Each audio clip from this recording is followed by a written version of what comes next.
starting at verse 11.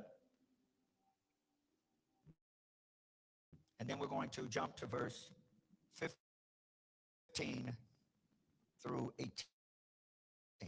Mark 11 and 11. Then verses 15 through 18. And it reads, and Jesus entered into Jerusalem and into the temple. And when he had looked round about upon all things, and now the evening tide was come, he went out unto Bethany with the 12. 15 verse. And they come to Jerusalem, and Jesus went into the temple and began to cast out them that sold and bought in the temple, and overthrew the tables of the money chain and the seats of them that sold doves, and would not suffer that any man should carry any vessel through the temple. And he taught, saying unto them, is it not written, my house shall be called of all nations the house of prayer, but ye have made it a den of thieves. And the scribes and the chief priests heard it, and sought how they might destroy him, for they feared him, because all the people was astonished at his doctrine. We've been in this series called on resisting the evil. And I want to raise up in this third presentation righteous indignation. Everybody say, one of the primary ways to resist evil is to have righteous indignation. Come on, clap those hands.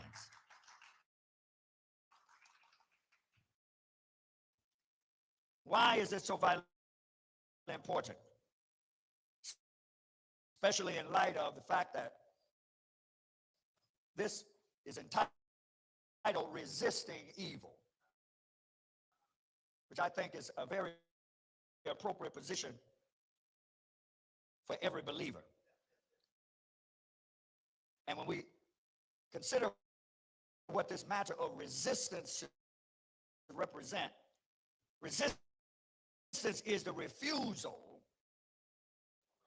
to accept or to comply with something, and is prepared to take action which may represent being armed or violent in oppression.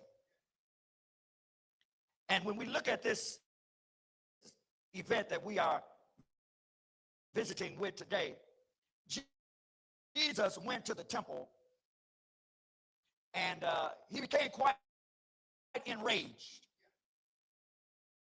In fact, he demonstrated true righteous indignation.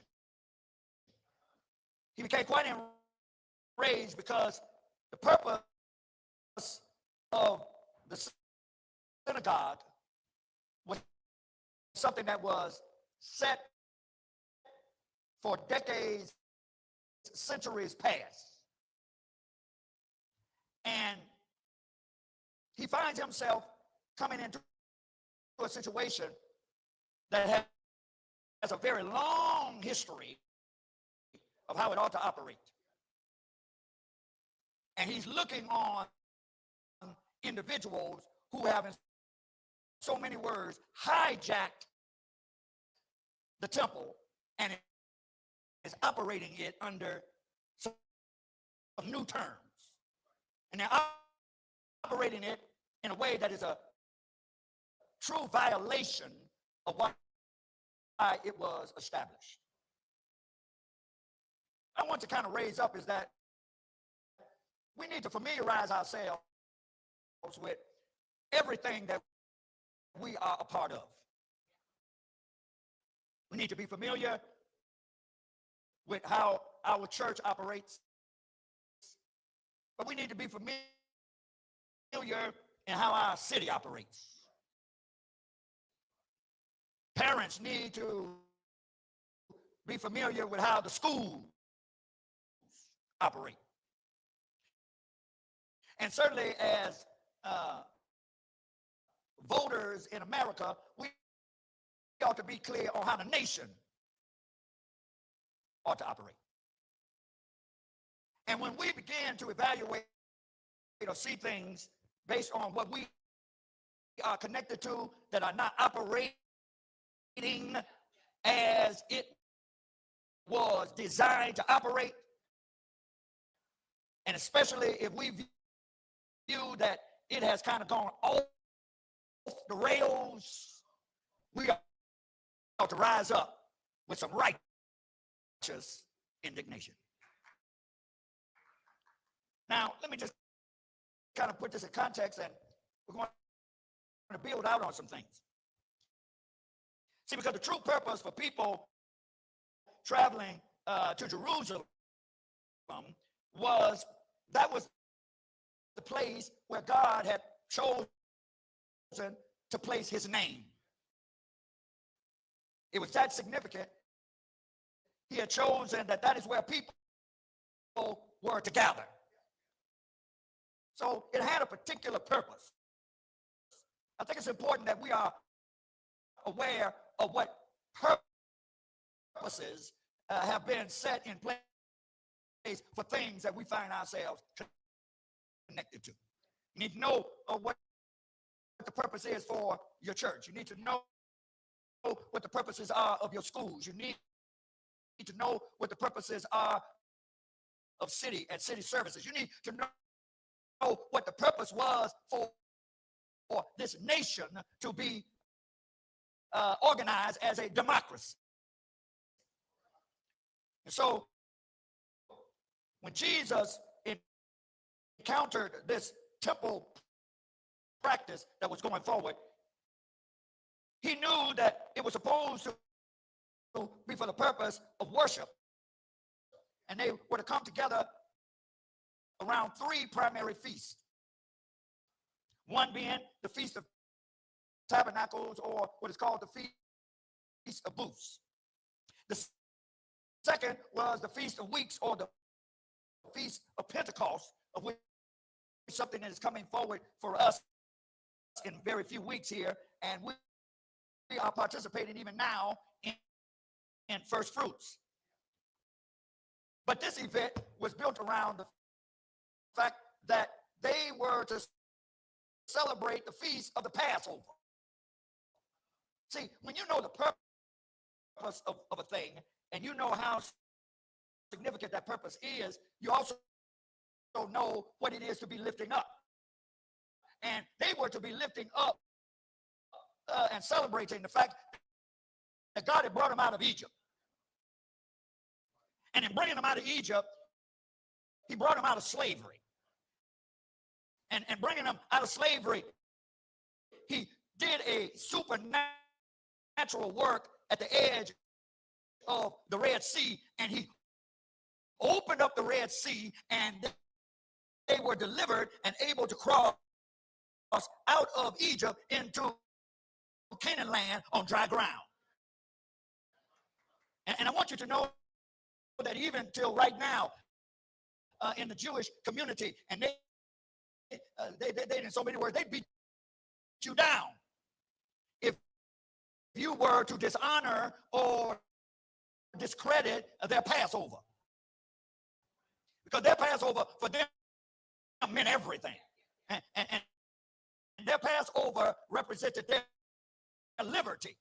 And their liberty was most important to them and could never be discounted. It could never be dismissed. It could never be forgotten.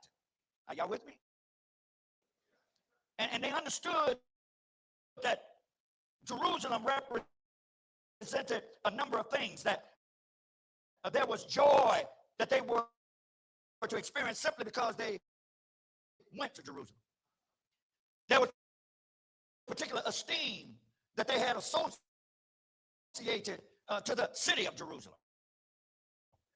And then they had a great concern for what Jerusalem's needs were. Are y'all with me here? And so what I want to raise, and what I'm raising to you, is that you need to know what you're connected to. You need to have some expectation of what it should be providing. And when it stops providing what you know is designed to provide, you ought to have some righteous indignation. And what I want you to hear is that there's some things that the Lord impressed me to lift up, and I want to walk you through it for just a moment here. You know, you could be a part, as I just stated, to all of those particular things, and you can have a disposition of complacency. What does complacency represent? Complacency is that you have a self-satisfaction with what you are connected to, but you have an unawareness of what actual dangers or deficiencies that it may have, and that usually is manifested in a response of no concern. People many times have no concern about things they don't understand. And they many times don't have any concern because they are unaware of the actual dangers or deficiencies that what they are connected to should be providing. Are y'all with me here? And so, because they're unaware, they have no concern. That's complacent. But then there is something called being complicit. Complicit represents being associated or participating in something that you know has derailed, you know it's off track, but you have chosen to take hands off and just say, well, that's above my pay grade. I know it shouldn't be going like that. I know it shouldn't be happening like that, but I ain't in it. This is a A, B, C situation. I'm going to see my way out. Y'all follow me now? So when you are connected with something, you can be complacent, or you can be complicit, or you can register a complaint. And a complaint is a registration of one's dislike or one's opposition. When you file a complaint or you raise a complaint about what you are connected with, you are making a formal accusation or charge. Why? Because you are experiencing, by the fact that it's not fulfilling the purpose that it was designed to fulfill, you experience some grief, you experience some pain, you experience some dissatisfaction. You know, you kind of say that, you know, this thing don't rub me right.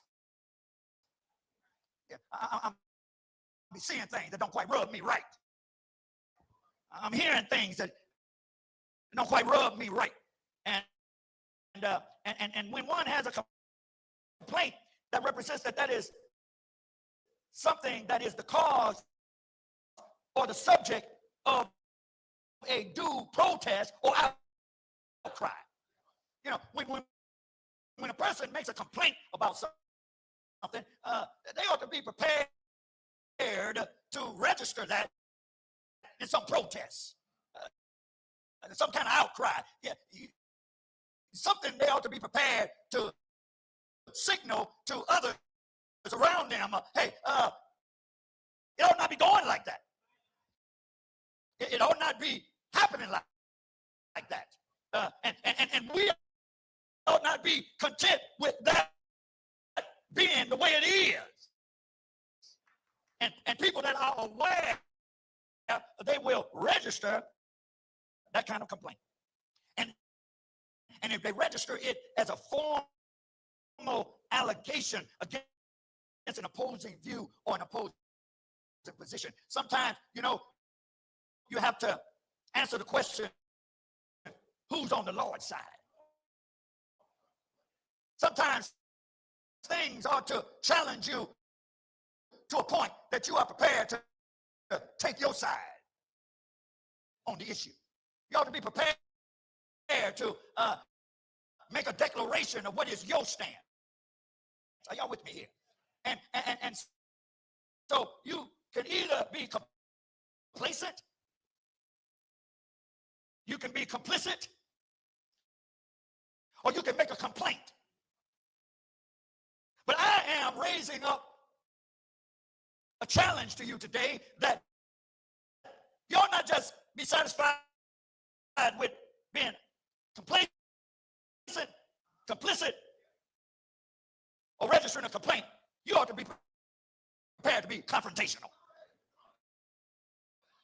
Yeah, see, righteous indignation says, I'm not going to stand back and just let something happen without me getting in this to try to put this thing back on track.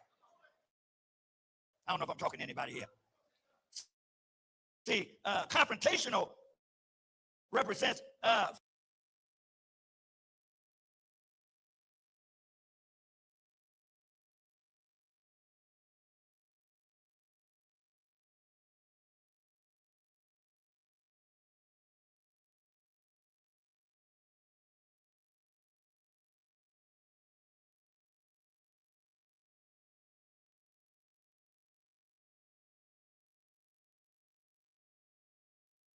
facing a challenge in opposition. See, sometimes you got to know what you're up against. You got to know it's going to cause a stir that is going to make a few people hot, that is going to put you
sometimes you got to know what you're up against. You got to know it's going to cause a stir that's going to make a few people hot,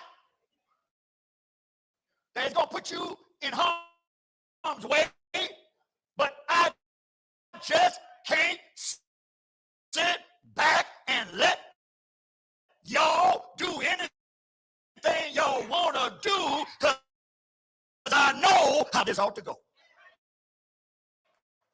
I don't know if I'm talking to anybody here. Yeah, when you're confrontational, you're prepared to bring a face-to-face encounter. Yeah, you look your enemy right in the eye. It says, you know you're wrong. You know it ought not be going that way. And I want you to know that if you continue down that path, you're going to have trouble out of me. Because I know what my church ought to be about. I know what my city ought to be about. I know what my school ought to be about. I know what my nation ought to be about. And if you are trying to change that, you got trouble out of me. Are y'all hearing me? Yeah. See, righteous indignation is also known as righteous anger. You know, the Bible said, be angry. I'm saying not. You know, God wants us to be stirred up about some things. You know, some things you ought to see, you ought to say, hey, that can't be. No, we ain't going out like that. Are y'all hearing me? Yeah, righteous indignation is righteous anger, and it's rooted in a perception of injustice. See, when holy, righteous people see a thing, that they recognize that it is unfair, recognize that it is improper, recognize that there has been a moral lapse, they register their righteous indignation. Are you with me? Righteous indignation, especially in the public realm, usually revolves around morality. You know, when you see people being mistreated and you're a believer, that ought to rub you wrong. When you see people being denied of something that maybe they have a right to, that ought to rub you wrong. Are y'all with me here? And righteous indignation in the public realm usually revolves around morality. And righteous indignation is anger that is driven by contempt. Hear me. It ought to be a contempt on your righteous stand for something to be done in your presence, right in your face, that you know that ain't right. Some things is said and you know that ought not been said. You ain't right. Are y'all hearing me? Yeah, we ought to have some righteous indignation, and we ought to become angry because we are disgusted at something that we perceive to be morally incorrect. Yeah, certain people ought not be treated certain ways. Certain people ought not be denied certain benefits. Certain people ought to be afforded equal opportunity to advance, whether it's in the church, whether it's in the city, whether it's in the schools, whether it's in our nation. Y'all hearing me? There ought to be something down inside of us that says, I ain't with that. Are y'all hearing me? Yeah. And then when we bring sense of morality. Bring our morality into our indignation. Then it becomes righteous indignation. Why? Because I know, you know, everybody knows what ought to be happening, and what you are trying to do, what they are trying to do, what's trying to be introduced here, this ain't the way it was structured to be, and I'm not having it. Somebody might be still trying to figure out, well, where is he going? Where's he coming from? Jesus went into the temple. And he knew what the temple was organized for. He knew what temple represented to him.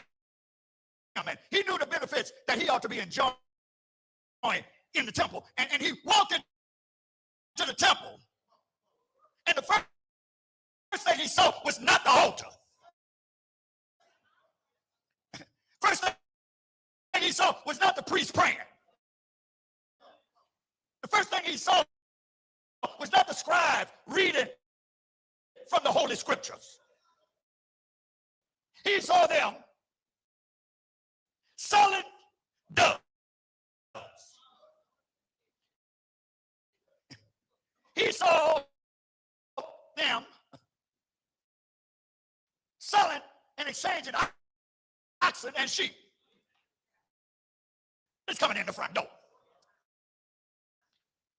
And he saw them sitting at tables and seats. Everybody say tables and seats. Say it again, tables and seats. One more time for the Holy Ghost. Say tables and seats. He saw them sitting at tables and seats. And he saw them doing business, exchanging money. He saw them collecting poll tax, paying into their part of the money for an annual expense. But he didn't see them at the altar. He didn't see them lifting up the scriptures. He didn't hear them give an explanation about the word of God. See, you ought to know what you're connected to, and you ought to know what it ought to be producing. You ought to know what you are connected to, and you ought to know what is being provided. In fact, you ought to be getting from what you're connected to. You ought to be receiving something personally for yourself. And if you're not getting what you went there to get, you ought to rise up with some righteous indignation.